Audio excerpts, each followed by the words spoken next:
은밀한 쟁쟁에 있더라도 주 예수께 아뢰라.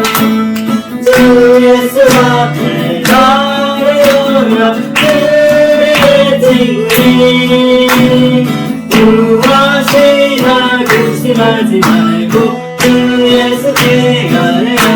괴로움과 두려움 있을 때에 주 예수 앞에 아뢰어라. 그 일을 염려하지 말고 주 예수께 아뢰라. 주 예수 앞에 아뢰어라. 우리의 친구니 무엇이나 근심하지 말고 주 예수께 아뢰라. 죽음 앞에 겁을 내는 자여 주 예수 앞에 아뢰어라. 하는 나라 바라보는 자여 주 예수께 아뢰라. 주 예수 앞에 아뢰어라. 우리의 친구니 무엇이나 근심하지 말고 주 예수께 아뢰라. 주 예수 앞에 아뢰어라.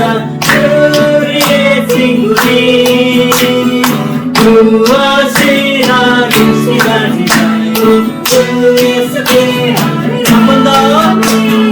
주 예수 앞에 아뢰어라.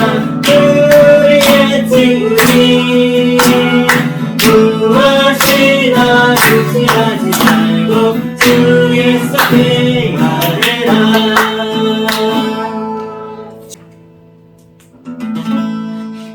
괴로울 때 얼굴 보며 영광의 주님 바라보아라. 세상에서 시간이 친구들아 위로의 주님 바라보아라. 눈을 들어 주를 보라. 내 모든 염려 주께 맡겨라. 슬플 때에 주님의 얼굴 보라. 사랑의 주님 안식 주리라. 힘이 없고 나는 한데 영광의 주님 바라보아라. 주의 모든 나를 힘주시고 지켜주시고 눈을 들어 주를 보라. 내 모든 염려 주께 맡겨라. 슬플 때에 주님의 얼굴 보라.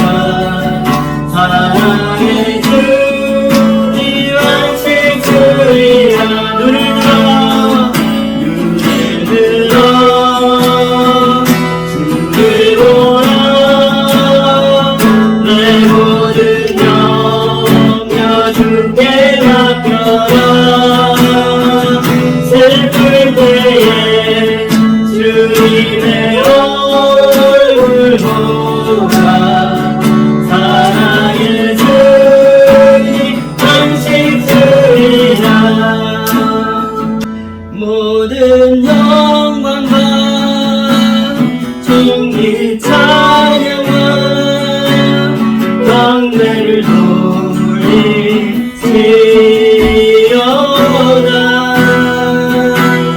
모든 영광과 존귀 찬양과 광대를 돌리시오다.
주님께 모든 영광과 존귀 찬양과 경배를 돌리리어다.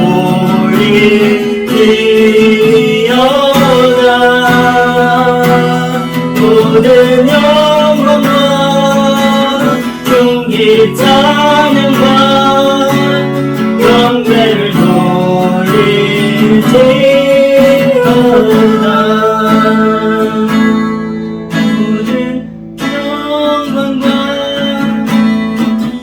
이 찬양과 경배를 돌릴지어다.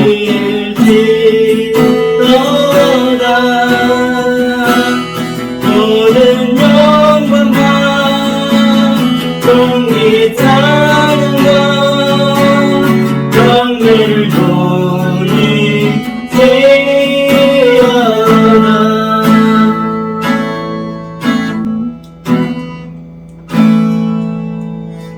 여호와 내 하나님이여, 내가 주께 피하오니 나를 쫓아오는 모든 자들에게서 나를 구원하여 내소서. 건져낼 자가 없으면 그들이 사자같이 나를 찢고 뜯을까 하나이다. 여호와 내 하나님이여, 내가 이런 일을 행하였거나 내 손에 죄악이 있거나 화친한 자를 악으로 갚았거나 내 대적에게서 까닭없이 빼앗았거든 원수가 나의 영혼을 쫓아잡아 내 생명을 땅에 짓밟게 하고 내 영광을 먼지 속에 살게 하소서. 여호와여, 진노로 일어나사 내 대적들의 노를 막으시며 나를 위하여 깨소서. 주께서 심판을 명령하셨나이다. 민족들의 모임이 주를 두르게 하시고 그 위 높은 자리에 돌아오소서. 여호와께서 만민에게 심판을 행하시오니 여호와여, 나의 의와 나의 성실함을 따라 나를 심판하소서. 악인의 악을 끊고 의인을 세우소서. 의로우신 하나님이 사람의 마음과 양심을 감찰하시나이다. 나의 방패는 마음이 정직한 자를 구원하시는 하나님께 있도다. 아멘. 신앙생활을 하면서 과연 내가 구원받은 사람인가? 내가 구원을 받았는가? 아니면 받지 않았는가? 이렇게 고민해 보지 않은 그리스도인은 없을 것입니다. 이와 같이 구원에 대한 우리의 고민은 필요한 것입니다. 우리 신앙의 정체성을 세울 수 있는 귀중한 자산이 되기 때문입니다. 하지만 우리의 신앙의 목적이 이 개인적인 구원에만 제한되어 있을 때 많은 부작용들이 생겨나게 됩니다. 그 중에 하나가 신앙의 매너리즘에 빠지는 것입니다. 신앙생활 오래 하고 또 교회 직분은 또 높아지는 것 같지만 삶의 변화는 없고 신앙이 점점 형식화되는 것입니다. 우리의 신앙생활이 침체되고 열정은 사라지고 하나님께 대한 첫사랑이 희미해져 가는 경우가 있습니다. 신앙의 감격과 기쁨이 되었던 그 하나님의 은혜와 사랑이 식어가고 껍데기만 남은 그 신앙을 할 때가 있다는 것입니다. 무엇이 문제일까요? 우리의 신앙이 더 성장하지 못하고 오히려 뒷걸음치는 그 이유가 무엇일까요? 게리 토마스라고 하는 목사님이 쓴 뿌리 깊은 영성은 흔들리지 않는다라는 책에서 보면 이런 내용이 나옵니다. 안타깝게도 현대의 기독교의 영성은 출발선이 곧 결승선일 때가 많습니다. 이 경우 우리의 그리스도인의 삶의 목표가 바로 구원입니다. 구원은 그리스도인이 되는 순간 받는 것입니다. 많은 복음주의자가 믿듯이 구원은 잃어버릴 수 없는 것이며 따라서 철저한 비그리스도인도 새신자가 되는 순간 이미 기독교의 목표에 도달해 버립니다. 그리하여 우리의 출발선은 곧 결승선이 되고 맙니다. 남은 일이라고는 시상식이 시작될 때까지 버티고 기다리는 것뿐입니다. 예수님을 믿는 신자들의 관심은 오직 자신의 구원입니다. 그들의 대부분의 질문은 구원을 이룰 수 있는가 하는 질문들입니다. 많은 이들의 생각과 의식 속에 구원에 대한 관심이 있습니다. 하지만 어떻게 하면 성장할 수 있습니까? 라고 묻는 사람은 참으로 적습니다. 이렇듯 문제는 우리의 초점이 늘 지속적인 성장보다는 결과적인 구원에 관심이 있는 것입니다. 현대 기독교에 공통적인 문제가 있는데 그것은 어떻게 나의 개인의 이 구원을 이룰 것인가, 나의 구원을 이룰 것인가에 너무나 많은 관심과 에너지를 쓴다는 것입니다. 현대 크리스찬들의 가치관에서 가장 중요한 것은 내가 예수님 믿고 천국 가는 것입니다. 그래서 내가 구원받는 것이 마치 신앙의 전부인 것처럼 여겨질 때가 있습니다. 우리가 예수님을 믿고 하나님의 자녀가 되면 구원을 이루는 천국 순례의 길에 첫 발을 디디게 되는 것입니다. 그런데 오히려 믿음 생활을 시작하고 나서 우리는 우리의 방향과 목적을 잃고 표류하는 신앙이 되는 경우가 있다는 것입니다. 우리의 출발선에 서 있으면서 결승선에 도달했다는 착각을 하며 말입니다. 하나님께서 우리를 부르신 목적은 첫째로 우리를 구원하는 것입니다. 하지만 이 구원이 전부가 아니라 이 구원한 우리가 예수님 믿고 구원받았다는 그 믿음으로 살아갈 때 우리 신앙이 더 성장하고 또 우리의 영성이 자라서 예수님의 분량에 이르는 것, 바로 성화의 과정이 하나님의 부르심의 더 큰 목적이라는 생각이 듭니다. 성화는 구원을 완성하는 신앙의 여정이기 때문입니다.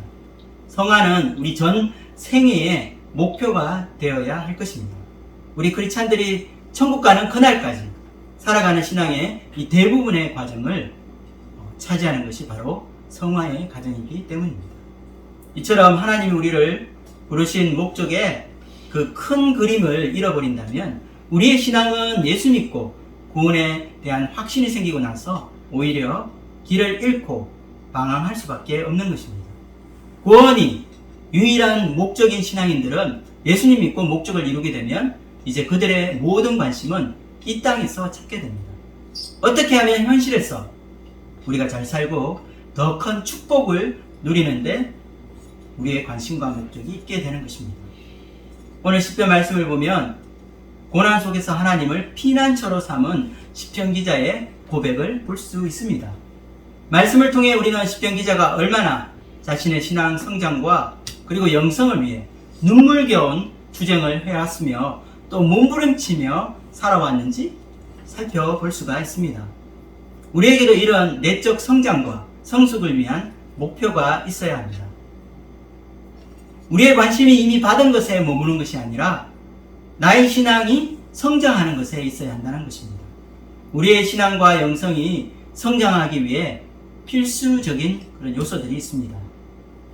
오늘 말씀을 통해 고난 속에서 연단되어지는 시편 기자의 내면의 변화와 또 그의 영적인 성장기를 함께 배워볼 수 있기를 기도합니다. 우리는 지난 시간 시편 6편을 통해서 이 고난이 우리 크리스찬들에게 주는 유익이 있다는 것을 나누어 보았습니다. 기억하십니까? 지난주에 무슨 말씀했는지? 고난은 우리를 더 성숙하게 하고 또 잠자고 있던 우리의 신앙을 일깨워서 또 하나님의 깊은 사랑과 은혜 속에 우리가 잠기게 해줍니다.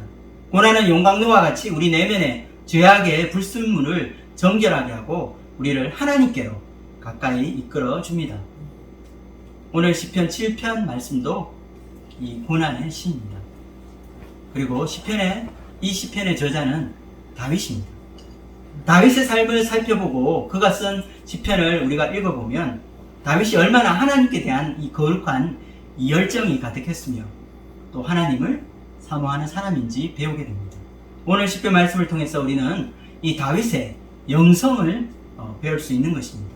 고난의 때에 우리를 찾아오시는 하나님을 통해 우리가 더 깊은 영성의 세계로 들어갈 수 있기를 소망합니다. 우리 함께 1절을 읽어보도록 하겠습니다. 여호와 내 하나님이여 내가 주께 피하오니 나를 쫓아오는 모든 자들에게서 나를 구원하여 내소서. 다윗은 그를 잡으려고 쫓아오는 사람에게서 자신을 구원해 달라고 하나님께 간구하고 있습니다. 우리가 인생을 살아가다가 만나는 어려움 속에서 누구의 이름을 찾느냐는 아주 중요한 문제입니다. 여러분이 삶에 공고해질 때 여러분은 누구의 이름을 부릅니까? 우리가 인생의 위기에서 부르는 이름이 내가 누구인지를 결정해주는 나의 정체성이 될 것입니다. 내가 만몬의 신인 물질과 돈의 이름을 부른다면 나의 정체성의 본질은 바로 우상이 될 것입니다. 내가 세상 지위와 권력의 이름을 부른다면 세상의 권력이 나의 존재감으로 자리 잡게 될 것입니다. 다윗이 인생의 어려움을 만났을 때 여호와의 이름을 그는 불렀습니다. 여호와 하나님을 나의 하나님이라고 그는 부르고 있습니다. 구약 성경에서 일반적으로 우리가 하나님에 대한 표현이 두 가지라고 생각해 볼 수 있습니다. 엘로힘과 여호와 하나님, 야훼 하나님입니다. 엘로힘은 전능하신 하나님을 우리가 의미하는 걸 알 수 있습니다. 이것은 하나님의 관계성보다는 하나님의 그 권능을 나타내는 말입니다. Almighty God, 전능하신 하나님. 그러나 여호와 하나님이라고 할 때 이 여호와는 하나님의 이름입니다. 여호와 하나님은 이스라엘에게만 알려진 이름이 됩니다. 이것은 지극히 개인적이고 또 언약을 맺은 언약 백성들만이 알고 있는 이름입니다. 이스라엘의 거룩한 하나님의 이름이 여호와입니다. 그들이 경외하고 두려워하는 그 여호와의 이름을 함부로 부를 수 없는 존귀한 이름으로 생각했습니다. 그래서 성경을 카피하는 이 서기관들은 구약 성경을 필사하다가 하나님의 이름이 나올 때면 The Lord, 즉 주님이라고 대신 불렀습니다. 그리고 온몸을 한번 목욕제게 했습니다. 여호와 하나님은 세상에서 드러내지 않았던 자신의 영광과 권능을 이스라엘 자기 백성들에게는 나타내 주셨습니다. 그래서 이스라엘 역사 속에서 이 베일 안에 가려진 하나님의 진짜 모습을 발견할 수 있습니다. 하나님의 전능하심, 하나님의 광대하심, 크고 위대하심을 깨닫게 됩니다. 또한 이스라엘 역사 속에서 나타나게 되는 하나님의 그 성품을 우리는 발견할 수 있습니다. 역사 속에서 이스라엘은 하나님의 백성으로서의 그 의무와 책임을 다하지 못하고 불순종할 때가 많았습니다. 그러나 하나님께서는 그때마다 이스라엘을 품어주시고 그들을 용서해 주셨습니다. 하나님을 반역한 그들이 징계 가운데 고통하며 다시 돌아오게 되면 그들의 죄를 사해 주시고 다시 새로운 기회를 허락해 주셨습니다. 하나님은 노하기를 더디하시고 자비하시며 긍휼히 여기시는 하나님이십니다. 다윗이 부르는 하나님은 여호와 하나님이십니다. 이것은 다윗이 하나님과 맺은 친밀한 관계를 나타내는 것입니다. 다윗에게 하나님은 너무나 가까운 인격적인 하나님이십니다. 너무 높이 계셔서 만날 수 없고 대화할 수 없는 멀리 계신 분이 아닙니다. 그가 언제든지 기도하면 응답해 주신 하나님, 그분의 이름을 부르면 다가오시고 그를 만나주시는 하나님이십니다. 다윗은 누구도 도움이 될 수 없는 인생의 위기 순간에 그가 오직 의지하는 분이 있다고 말하고 있습니다. 그의 삶 속에서 늘 함께 하셨고 항상 대화하고 교제하며 신뢰했던 그 하나님이 그 인생의 피난처가 되어주신 것입니다. 여러분의 하나님은 어떤 분이십니까? 우리 크리스찬에게도 하나님과의 이런 엄밀하고 인격적인 관계가 필요합니다. 우리의 이성과 사고를 초월하시는 창조주를 만나는 신비가 있는 것이 바로 우리 기독교 신앙입니다. 이와 같이 하나님과의 인격적이고 친밀한 관계를 맺는 것이 우리 신앙이 자라고 성장하는 그 첫 번째 요소가 됩니다. 하나님은 우리 신앙이 뿌리를 내리고 자라가는데 영적인 자양분을 주시는 분이십니다. 우리 삶 가운데 우리가 늘 부르며 가까이 해야 할 분이십니다. 우리가 하나님을 찾고 구하는 것을 기도라고 합니다. 우리의 신앙의 성장을 위해 기도해야 하는 이유가 바로 여기에 있습니다. 하나님과의 대화가 끊어지면 그 하나님과의 관계성이 멀어지게 됩니다. 하나님과의 관계도 마찬가지듯이 사람과의 관계도 마찬가지입니다. 찾아가지 않고 대화하지 않고 소통하지 않으면 서먹해집니다. 심지어 부부관계도 서로 대화하지 않고 따로 살게 된다면 그 부부관계의 친밀함은 없어질 것입니다. 다윗의 하나님은 그가 매일 기도 속에 부르는 친근한 이름이었습니다. 그가 앉고 서며 일어나 활동하는 모든 순간 함께 하셨던 하나님이십니다. 그가 늘 가까이 있던 하나님은 인생의 위기의 때 그의 피난처가 되어주셨습니다. 고난의 때 그가 피하는 곳은 바로 하나님의 넓은 품입니다. 하나님의 날개 그늘 아래에서 그는 임박한 재앙을 피하고 있습니다. 우리에게 찾아오는 그 고난을 통해 우리는 하나님의 품 안에 거하며 더 깊은 영적인 교제를 누릴 수 있습니다. 성화의 삶 가운데 성장하는 크리스찬에게는 고난이 축복이 될 수도 있습니다. 이제까지 경험하지 못했던 새로운 하나님을 만나는 가장 좋은 기회가 찾아온 것입니다. 고난의 시간은 우리에게 위기의 시간이며 또 모험의 시간입니다. 하지만 이 시간이 하나님을 깊이 만나고 더 가까이 할 수 있는 성장의 시간이 될 것입니다. 우리에게 찾아오는 어둠의 시간이 오히려 하나님을 찾고 구하며 또 그분만을 갈망하는 그런 시간으로, 그런 자신으로 만들어줄 것입니다. 우리의 침체되어 있는 신앙생활을 흔들어 깨워 회복할 수 있는 힐링의 시간이 될 것입니다. 우리 앞에 닥쳐오는 재난과 사람들의 비난의 화살을 피할 수 있는 곳은 우리의 방패가 되시는 하나님밖에 없으십니다. 오늘 말씀에도 시편 기자는 자기를 해하려고 쫓아오는 자들로 인해 하나님께 부르짖고 있습니다. 그를 해하려고 쫓아오는 자들은 사자와 같이 잔혹하고 비정한 자들입니다. 우리 함께 2절 말씀을 읽어보도록 하겠습니다. 건너낼 자가 없으면 그들이 사자같이 나를 찢고 뜯을까 하나이다. 시편 기자는 자기를 죽이려고 달려오는 원수들을 사자로 비유하고 있습니다. 사자는 동물의 왕입니다. 먹이 사슬의 그 피라미드에서 최상위 포식자입니다. 밀림에서 그를 대적할 다른 동물이 없습니다. 이런 사자에게 걸려던 먹잇감은 갈기갈기 찢어져 사자의 밥이 될 것입니다. 그의 날카로운 이빨은 한 번 문 이 먹잇감의 목덜미를 결코 놓치는 법이 없습니다. 사자에게 표적이 된 먹잇감에게 남아있는 것은 이제 죽음의 시간을 기다린 것 뿐입니다. 이 세상은 정글의 법칙이 적용되는 곳입니다. 강한 자가 살아남고 약하고 순한 자는 먹이가 되고 희생양이 됩니다. 시편 기자가 표현한 사자의 비유는 그가 지금 처한 상황이 얼마나 냉혹하고 비참한지 보여주고 있습니다.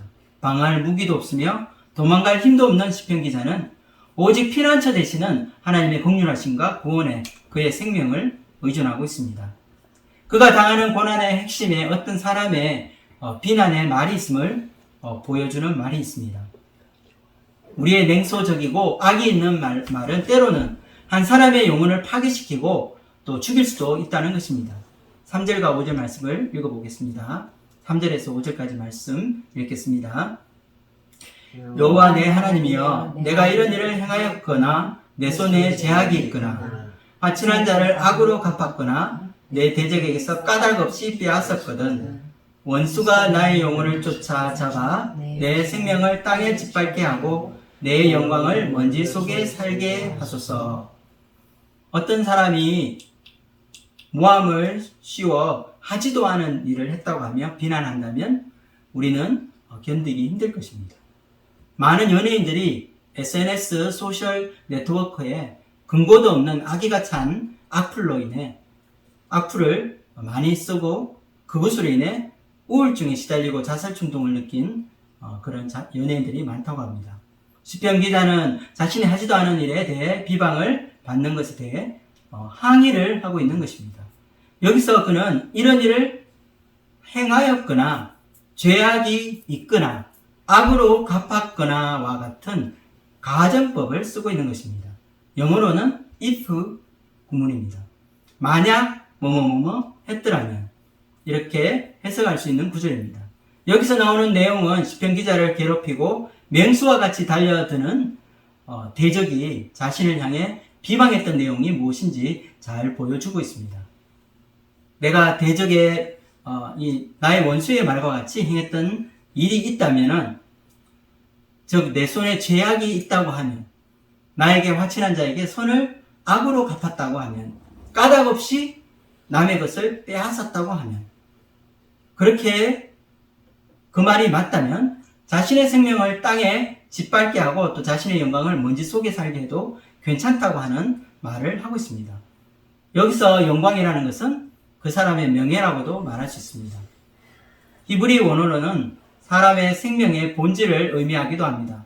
이처럼 자신의 생명이 땅에 짓밟히고 또 그의 존재와 명예가 먼지 속에 굴욕을 당하더라도 그는 괜찮다는 말을 하고 있습니다. 이것은 시편 기자는 자신의 무죄함과 정직함을 강조하고 있는 것입니다. 하지만 그가 여기서 말하는 무죄함이란 죄가 없는 그 완전함에서 나온 것이 아닙니다. 적들이 자신에 대해 고소하고 정죄하고 비난하는 것에 대한 완전한 무죄를 주장하고 있는 것입니다.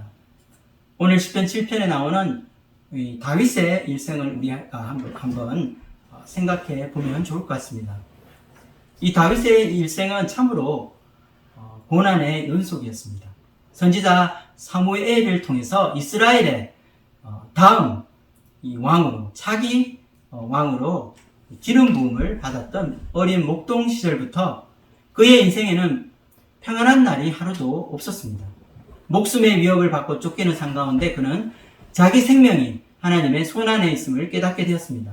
인생의 많은 위기를 겪으며 그의 인생을 주관하는 것이 절대적인 하나님의 주권임을 알게 된 것입니다.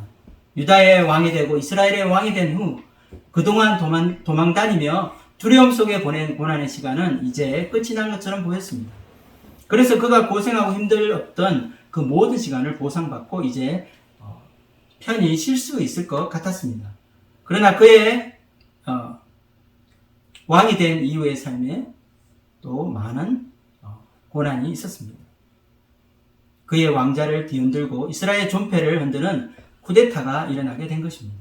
그리고 자신의 몸에서 난 아들에게서 죽음의 위협을 받으며 쫓기는 자가 되었습니다. 그가 쓴 시편을 우리가 살펴보면 그가 얼마나 하나님을 의지했고 삶과 죽음의 갈림길에서 하나님께 부르짖었다는 것을 알 수 있습니다. 그를 늘 따라다니는 죽음의 그림자와 원수가 주는 핍박은 그를 연단하여서 하나님 앞에 겸손하고 진실한 하나님의 사람으로 빚어갔습니다. 그의 영성은 고난으로 빚어낸 하나님의 작품이었습니다. 그가 받은 시련의 때에 하나님 안에서 누렸던 친밀한 교제는 구약에 나오는 그 어떤 사람보다 하나님을 사랑하는 자가 되게 해 주었습니다. 여러분은 고난을 통해서 어떤 하나님을 만났습니까? 여러분은 삶의 어려움을 통해서 어떤 주님을 배웠습니까? 극심한 환난과 연단의 시간에 시편 기자는 하나님께서 이제 일어나시기를 간구하고 있습니다. 6절과 7절 말씀을 읽어보겠습니다. 여호와여 진노로 일어나사 내 대적들의 노를 막으시며 나를 위하여 깨소서. 주께서 심판을 명령하셨나이다. 민족들의 모임이 주를 두르게 하시고 그 위 높은 자리에 돌아오소서. 이 두 구절에는 세 가지 중요한 동사가 나오고 있습니다. 시편 기자는 하나님께 세 가지를 간구하고 있습니다. 일어나소서, 깨소서, 돌아오소서. 이 세 동사가 동시에 나오는 곳이 있습니다. 그것은 이스라엘이 적국의 공격을 받아 전쟁을 하게 될 때에 진군의 시작을 알리는 구호였습니다. 군대가 진군을 할 때 언약궤가 제일 앞서가게 되는데 이때 이 세 마디의 구호를 외치게 된다고 합니다. 여호와여 일어나소서, 여호와여 깨소서, 여호와여 돌아오소서. 우리 함께 이 세 가지 구호를 외쳐보겠습니다.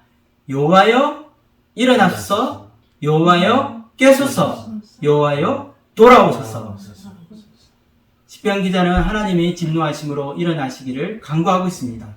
하나님에게 일어나라는 간구는 전쟁을 준비하기 위한 외침입니다. 언약궤는 하나님의 임재하심을 상징합니다. 그러므로 언약궤를 들고 전쟁에 임할 때에 하나님께서 일어나심으로 이 전쟁은 성전이 되는 것입니다. 시편 기자는 하나님께 깨어나도록 간청하고 있습니다. 하나님이 마치 잠들고 계신 것처럼 느껴질 때가 있습니다. 거센 폭풍우 속에서 인생의 풍랑 앞에 사투를 벌이고 있던 제자들이 배의 보물에서 주무시고 계시던 예수님을 깨운 것처럼 시편 기자의 선택은 잠자고 있는 이 하나님을 깨우는 것입니다. 그 위 높은 자리에 돌아오소서. 그리고 주님이 왕으로 그들에게 임하여 주시도록 간구하고 있는 것입니다. 왕이시여 돌아오소서. Return of the King. 왕이신 하나님은 전쟁에 능하신 만군의 하나님이십니다. 우리의 영성이 자라기 위해서 필요한 두 번째 요소는 영적인 이 전쟁터를 경험해야 한다는 것입니다. Mighty Warrior. 전쟁에 능한 전사는 전쟁터에서 길러지게 됩니다. 우리의 영성이 다음 단계로 높이 뛰기를 하기 위해서는 이런 영적인 이 전쟁터를 지나야 하고 열악한 환경 가운데 살아남고 승리하는 체험을 해야 합니다. 영적인 전쟁터에서 가장 중요한 것이 있습니다. 그것은 이 전쟁터가 하나님의 성스러운 전쟁이 되게 하는 것입니다. 하나님의 성전이 되게 하는 것입니다. 이스라엘 백성들이 그러했듯이 우리의 영적인 전쟁이 하나님의 전쟁이 되게 하기 위해서는 하나님의 임재를 상징하는 언약궤를 앞장 세워야 합니다. 고난 가운데 우리가 임하게 되는 삶 가운데 가장 중요한 것은 하나님의 임재를 앞세우는 것입니다. 이것을 위해 우리는 외쳐야 합니다. 여호와여 일어나소서, 깨소서, 돌아오소서. 주님을 깨워야 하는 것입니다. 우리의 왕으로 돌아오시기를 간구해야 하는 것입니다.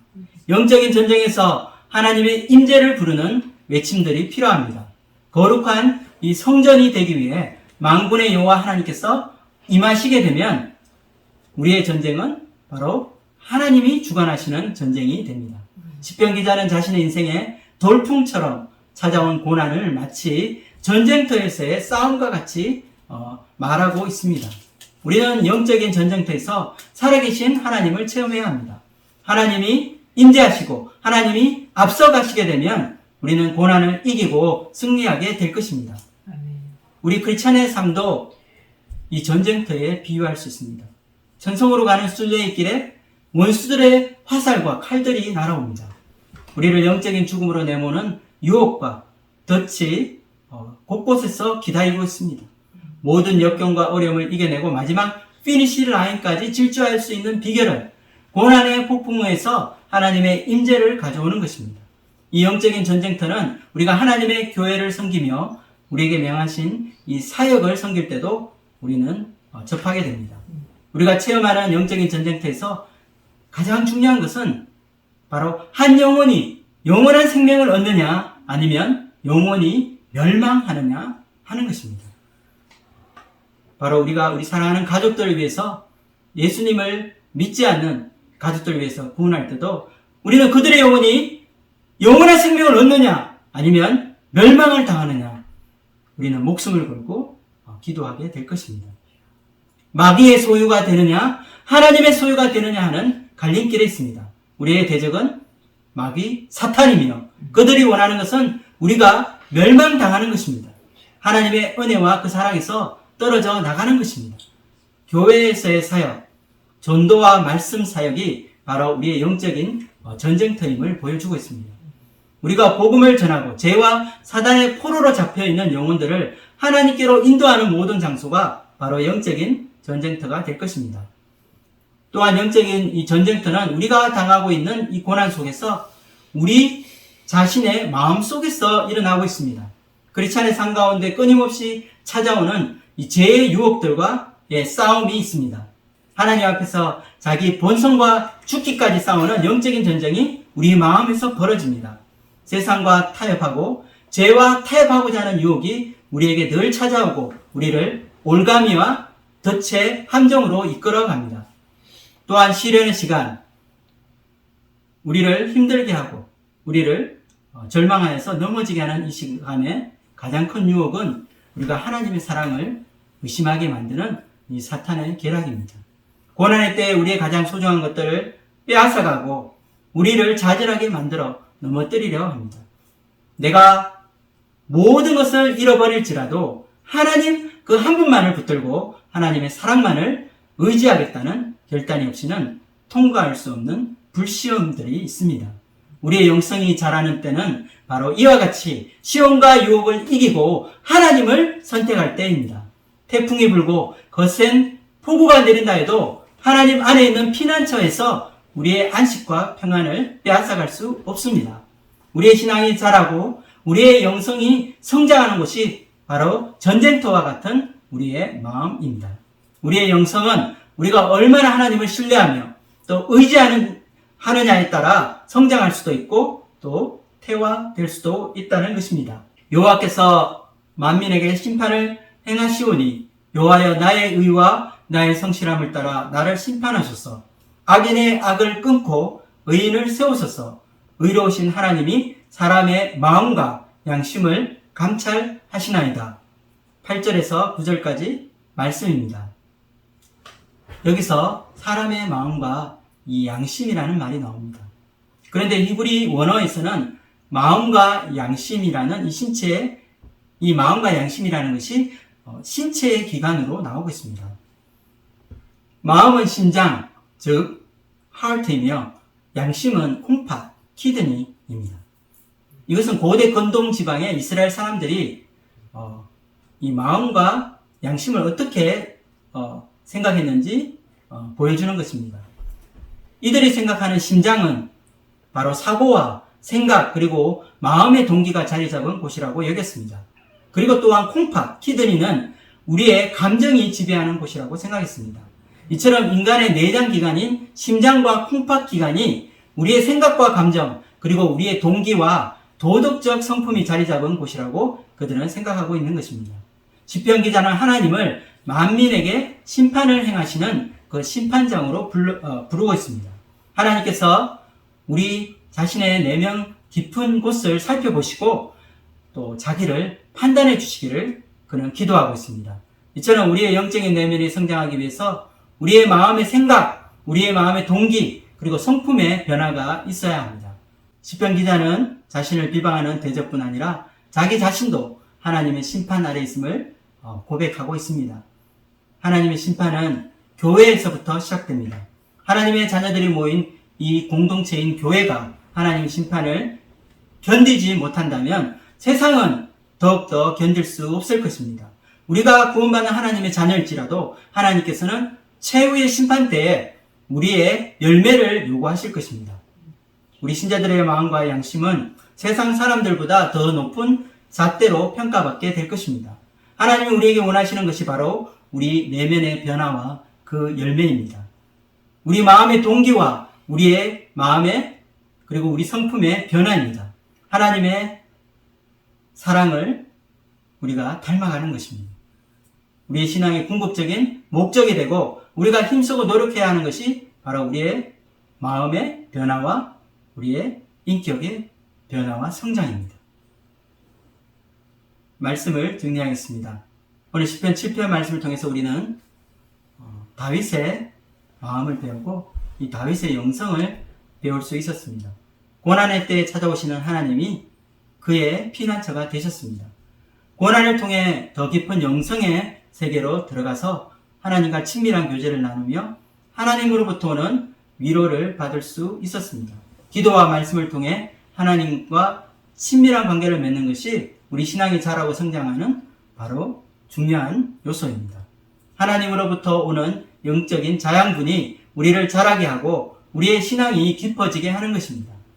또한 우리의 신앙생활은 마치 전쟁터와 같습니다. 아니라고 여유를 부릴 수 있는 신앙생활은 없습니다.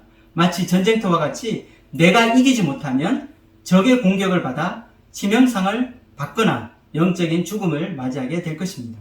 영적인 전쟁터에서 일어난 일은 한 사람의 영혼이 구원받느냐 아니면 영원한 멸망을 당하느냐 하는 절박한 문제입니다.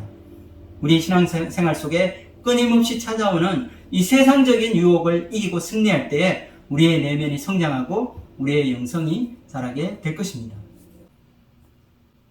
기도하고 마치도록 하겠습니다.